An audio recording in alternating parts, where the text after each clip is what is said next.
Today we celebrate 250 years of this country's birth. God bless America. In that, I'm going to toast to that. Oh, that's so good. In my time, in my 30s, I used to own a margarita restaurant, Mexican restaurant that specialized in margaritas. I made all types of margaritas. I had a machine business where I used to rent out margarita machines. And just recently, I discovered something new: grapefruit margaritas. It's so good. Um, we evolve as humans, we evolve as citizens of this country. This country has evolved into something beautiful. I am so proud to be American, a United States of America's resident. I was born in Westlaco, Texas. It's a small town just about 5 miles north of the Mexican border. And we grew up so proud to be part of this country. We knew what it was like when we would cross over to Mexico and see what it was like over there, the poverty. It's such a very different world and the benefits that we got of living in America. And we just always took pride in that. And we pledged allegiance every day at school. And our football games in high school, the national anthem was kind of one of the highlights of the game. We took a lot of pride in that. Um, this game right here, I was reffing Baltimore, New England. It was a Sunday night game, and something was different about that night. It was beautiful. I started crying during national anthem. I just kept thinking, please, Lord, don't have this come out on national TV. We cannot show a referee crying. Actual tears coming down during national anthem. The reason why I love this country so much, there's a lot of reasons why. Uh, the main reason was that, and I'm going to try not to cry today. Um, this country believed in me. This country invested in me. We were severely poor, a family of seven living on a teacher's pay salary. And that's in the town that I grew up in, which was a town called Elsa, Texas. It was two communities put together, Ekouch and Elsa. Being the child of a school teacher meant you were probably one of the ones that did better financially. And we were still very poor, trying to feed four boys and a girl on a teacher's salary. And then eventually my mom became a secretary at that school. But I never forgot what the United States of America did for me and my family. I remember going to the store and my mother paying with food stamps. And I didn't quite understand what that meant other than the fact I had this notion in my head. I believed severely that you are as strong as your weakest link. And America was trying to help us that were in this certain financial situation to come up. And boy, did we come up.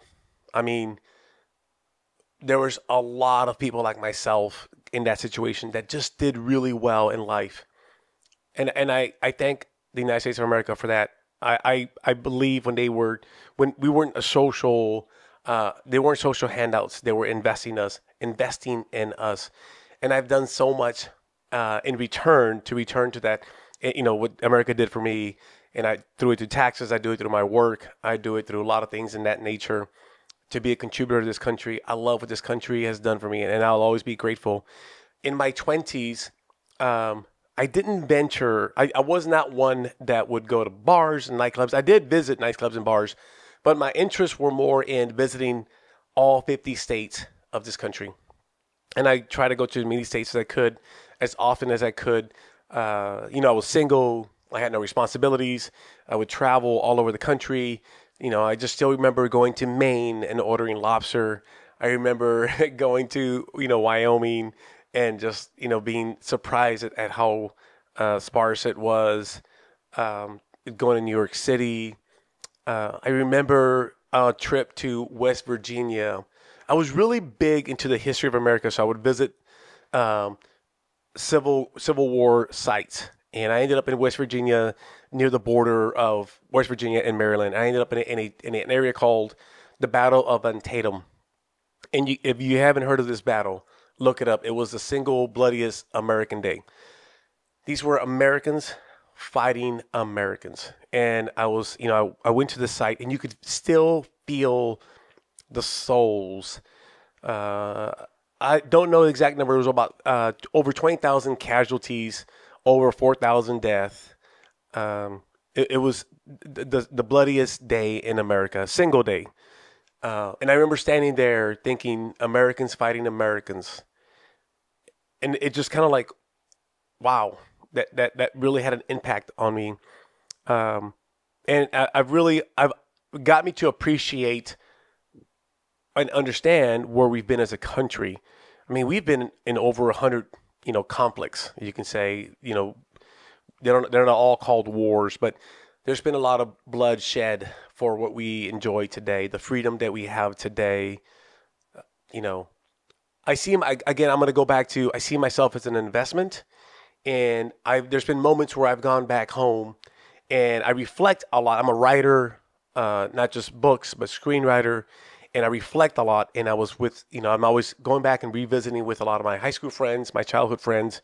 And there was a moment one time where they were complaining about taxes. My friends we were having lunch, and I said, "Well, hold on. Okay, tell me about these taxes." And like we pay these taxes, and of course, we should be an efficient government. But for us to be complaining about taxes, I said, did you guys forget that we grew up on free lunches? Did you forget that we were the poorest school district in the state of Texas at that time? But yet, we went from a dirt track.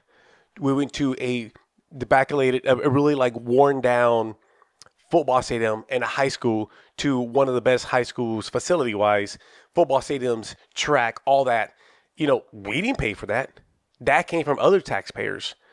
And now we're saying, okay, now that we've made it, we don't want to pay back our fair share. I say, hey, let's remember that. Second, most of you guys work as school teachers or in some form of a government job that's paid through taxes.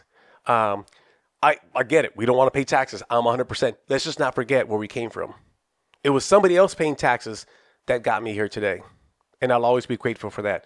Like I said, my junior high years were spent, on a track that was a field that was just spray painted lines full of mosquitoes, and all of a sudden we had a brand new football stadium that was really nice, brand new track, brand new high school.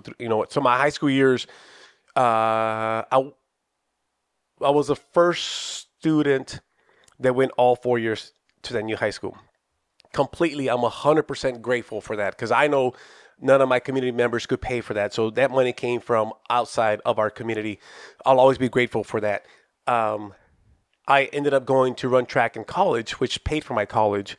And so that would not have happened if I would have been running track on a grass field or dirt field for that. I love America. I love what it's done for me, the opportunities that it's done for me.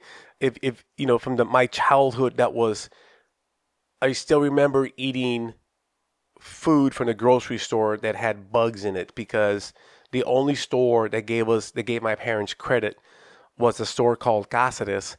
It was a little, store, grocery store, but I don't know why, but most of their milk was almost expired. Their cereal had bugs in it. Most of their food had bugs in it, but they were the only ones that um, they were the only ones that gave my parents credit, and I'll always be grateful for that. And to go from a poor community like that, to go from having nothing to being like I've always take pride in the fact that I was the first Mexican American NFL referee. I'll always take pride in that. This is a country that gives you opportunities. What you do with the opportunities is up to you. You can choose it to do whatever you want to do with it. I still remember my first NFL game and just thinking, wow, how lucky am I? How lucky we are. And as we celebrate 250 years, I'll take another drink to that. Cheers. I hope that as a country we keep progressing. I hope that we don't look back and keep going backwards. I know that there's a lot of there's a lot going on in this country. It's become very divisive. But I just kind of hope that the future politicians that bring hope, that bring love, that bring unity, and that we keep on moving forward as a beautiful country. I just love this country a lot. Thank you guys for listening. Enjoy your 4th. Thank you so much. God bless America. Have a good night. Do me a favor. If you get a chance, hit subscribe, hit like. And if you ever get a chance, make yourself a grapefruit margarita. They are really, really good. Thank you. Take care, guys.